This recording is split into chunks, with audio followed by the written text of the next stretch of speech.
Alright, and we are back. What we got going on here is the rear axle is all back here and painted now. My shock mounts are fully welded on both sides. The drive shaft is in, and my pinion angle is about exactly where I wanted it. I just spent some time getting my exhaust system back together. It might be a little bit hokey pokey, but it'll work. So, what I'm going to do now is I just hooked up the alternator and the battery, and I'm going to let it start it up and let it run for a little bit. I had did this a couple weeks ago now, but figured it'd be good to, you know, let her breathe again a little bit.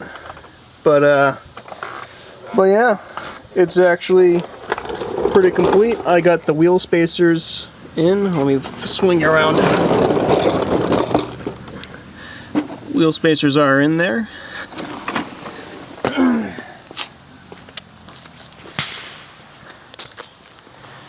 Gives it a very good stance, and the rear wheels do match the front ones. Now, as you could also tell, I have the rear trailer hitch mounted again. I was doing a little bit of touch-up work on the bumper, and that's going to be hung next. But yeah.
Alright, I have the rear bumper mounted back up again, and I wasn't exactly sure how that slice was going to come out, and it came out better than I may have expected, or at least as good as I expected, so that was a good thing. I also do have the front axle aligned wheelbase wise. I have about the right wheelbase, and it is aligned in terms of, you know, this distance is the same from center to center on both sides. So for now anyways, of course I'm going to have to recheck all of the measurements and retorque bolts and stuff like that after I drive it for a little while. But the next thing I need to do is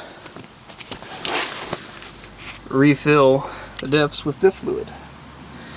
Now I do have an oscillator in there, and thankfully oscillators or any lunchbox locker don't really require any special additive or anything like that, so you could just run Driveline 75W90.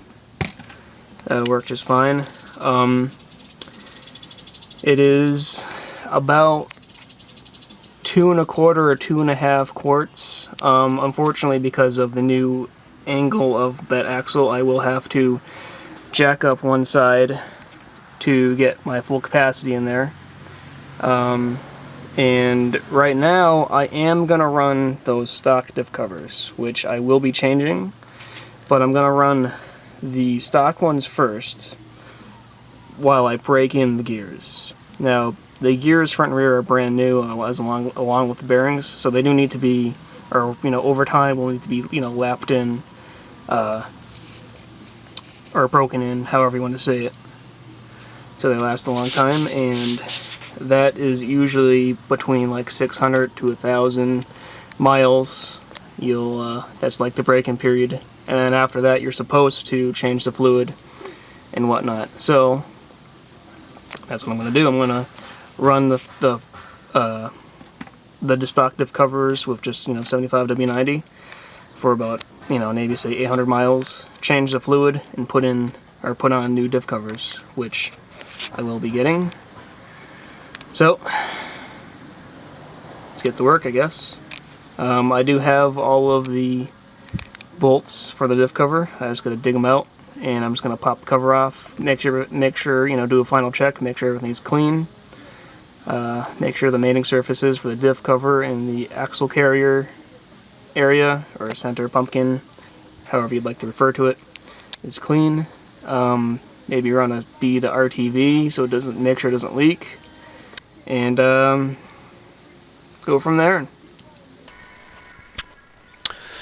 So I ended up doing a layer of RTV, gasket, and then another layer of RTV. And then I torqued down all of the diff cover bolts, which worked, but it did eventually leak anyways. But it's not a big deal because I eventually changed it out for, of course, the upgraded diff covers, and I did go with lube blockers. What you just saw was where I ended up routing my breather tube temporarily. And again, a nice, beautiful view of a very nice looking XJ. Now, of course, the next step, or next thing I had to do was trim my fenders. And the first thing that I ended up doing is something that I had planned to do for a while, ever since I did the rock rails, which was drill a hole in the bottom of the front fender, and then weld the metal tab so I can have a bolt there to actually hold the bottom of the fender down, which is what this is. Now the idea is to, of course, hold the fender to the rock wheel and still have the fender be removable, which is why they drilled the hole, so I could put a bolt through there. I mean, I didn't necessarily really need to do it, but I thought it was a really good idea to give it extra, sturdiness to that fender, because otherwise it could potentially just kind of flap there. So this is the end result here. Of course, you can see the tab decently welded to the rock rail and the bolt that goes through. And then I had just thrown a quick coat of primer at the time on there, just to cover it all up. Next up, of course, is to trim the fender. Now, what I'm going to be doing is trimming the fender on the second crease that you saw right there. On the stock Jeep XJ, there's big plastic fender flares that go over where those creases are. I have decided to cut along the uppermost crease, which you can see what I'm doing right here. This, in my opinion, is going to provide me with plenty of room, and I shouldn't have any issue fitting my 35-inch tires. As I've said before, with body modifications, you really just have to get over that first time of cutting up something on your Jeep, whether it's a fender, a rock rail, a rocker panel, I should say. And then after that, anytime you have to cut anything, it's just, whatever. Doesn't matter. But, there are still plenty of people out there who care about that sort of thing. Okay, I have the fenders trimmed on both sides. I have both bolts there that I was going to use for extra support on the front fenders. Not that I necessarily need it. Well, I at least need the lower one, but the upper one I probably could have done without, but both fenders are trimmed on the front. Next up is the rear. Now, the rear, unlike the front, actually has a pinch seam that is spot welded together here, so I cannot just trim along this line like I would on the front, because I would separate the rear quarter panel / fender area. So on the rear of a Jeep XJ, unless you're planning on doing a whole bunch of bodywork to re-put together the seam that ends up separating up here, is you slice up to this line in between all of the spot welds. Now, if you're dealing with a flatter spot, you can make wider cuts, but around the corners you make multiple cuts like this, and then you just take a hammer and fold the pieces in. So that's what I'm going to do back here. And yes, the Jeep is floating right now. That's just because after the fenders, I'm going to end up bleeding all the brakes. It'll just be easier to do with all of the tires off all at once. So the Jeep is currently floating. Don't worry, it's plenty stable. So while I have time to mention it, the Weekend Handymen now have a Facebook page. It is facebook.com/weekendhandymen. So be sure to head over there and like the page, where you can see or have another way to be notified of the videos that we upload, and we'll probably post some pictures of stuff that we're working on or interesting things that we see that are car related or Weekend Handyman related. You never know. I'll also throw a link in the description if you would rather just click on something like that. But anyways, back to my red Jeep here. I am just going ahead and cutting all of my slices in the rear fender area. Now, if you're going to do this correctly, make sure you do not cut as far as you think you have to, because if you cut too far, you'll end up being left with a jagged edge when you fold in the little tabs, which doesn't look very good, and you end up having to either just leave it and go, all badass about it, or you end up having to do some body filler work and whatnot to smooth out the contour. But it all depends on what you want to do and what you want it to look like. I ended up having to do some body work, or body filler work, I should say. So here is this side, mostly finished up. Lesson learned, like I had said, is I had cut way too high on a lot of my cuts in, so when it bent over, that left a nice gash on a lot of the edge. So I had to come back and I just used some body filler to clean up the edge. I was not looking for perfection. I mean, this is Jeep, pretty utilitarian, to be honest. It's mostly going to be used as a toy. So, I mean, it's definitely not perfect. I could, if I really wanted to, come in and make it, super, super perfect, but at least there's no gnarly gashes along the edge, which is really all I was looking for, is to clean that up, and I did. The other side, since I had learned my lesson,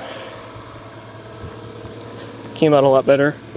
I am still going to have to do a little bit of body filling, but nowhere near as much as the other side. This side is, I haven't come back and sanded up, so it's not, so it's not perfect, but this side came out a lot better. So next step is going to be to mask off a little bit. I'm going to just do a quick masking of this line here all the way up and around. I'm just going to do a coat of course, primer, and then I'm just going to do some of the Rust-Oleum undercoating for now, just to clean it up, as sort of the final bit. Catch you then. So here's the end result of that. I had masked off what I wanted to, like I pointed out, and used my Rust-Oleum undercoating for now to just cover all of this stuff. At some point I'll be taking the plastic moldings off the front and rear doors and be running bed liner on the bottom parts of the doors and probably up along this contour. And at this time I was in the middle of bleeding my brakes, so that's why that tube and container are there. And then at this point, or near this point, I had found somebody to lengthen my front drive shaft. The rear drive shaft is a Tom Woods drive shaft I had custom made, but the front one I decided to just have lengthened. So I brought it to the guy, brought my measurements, and he ended up getting a new weld shaft and a new slip shaft in there that are much bigger and much beefier. I was told that I should never be able to break this drive shaft, and if I ever did, bring it right to him, and I told him he'll be the first one I ever contact. Now it looks like it's extended pretty far, but it actually goes to about exactly the middle of the slip shaft like it's supposed to, and I have a few inches both way of movement up and down. But that just about concludes this installment of Wagoneer Dana XJ44s.